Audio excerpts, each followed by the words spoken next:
It was 2 weeks before graduation and the air in our high school felt electric. Everyone was obsessing over senior pranks, but Tyler and Jake, they weren't looking for a laugh, they were looking for payback. Mrs. Gable was the school librarian. She was old school. She didn't care if you were the starting quarterback or the prom king. If you were loud in her library, she'd write you up, no questions asked. Tyler had lost his starting spot for the playoffs because of a weekend detention she gave him, and he was livid. He and Jake didn't do something funny like filling her office with balloons. No, they stayed late and they did something vile. They knew she arrived at 6 in the morning to open the side entrance. They spent an hour in the dark coating the top of that steep concrete ramp with a mixture of industrial grease and clear floor wax. We were all hanging out across the street waiting to see her slip and slide. We thought she'd just look a little foolish, maybe ruin her dress, but when she hit that patch, her feet didn't just slide, they vanished from under her. She went airborne and landed head first right on the concrete edge. The sound, it wasn't a splash or a laugh, it was a crack like a dry branch snapping in the woods. She didn't get up, she didn't even move. The justice part is what still keeps me up at night. Mrs. Gable survived, but she'll never walk again. She's trapped in a chair for the rest of her life because a teenager couldn't handle a Saturday detention, and because Tyler's dad was on the school board. They called it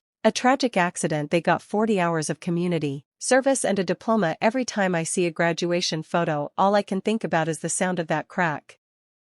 What's a small decision you made that secretly changed your entire life? I almost skipped my college orientation because I was tired and didn't feel like going. At the last minute, I showed up late and sat in the very back. The guy next to me dropped his phone. I picked it up. We started talking. Turns out, he was already running a small online business. He later offered me a part-time job. That job paid my rent. That experience helped me start my own business. I graduated debt-free, all because I didn't go back to sleep. Sometimes, the smallest decisions rewrite your future.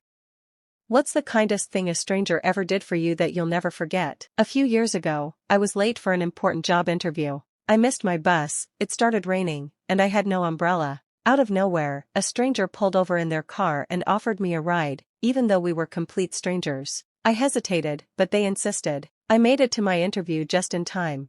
I never saw them again, but that small act of kindness reminded me that even in a busy world, people still care. I've never forgotten that moment.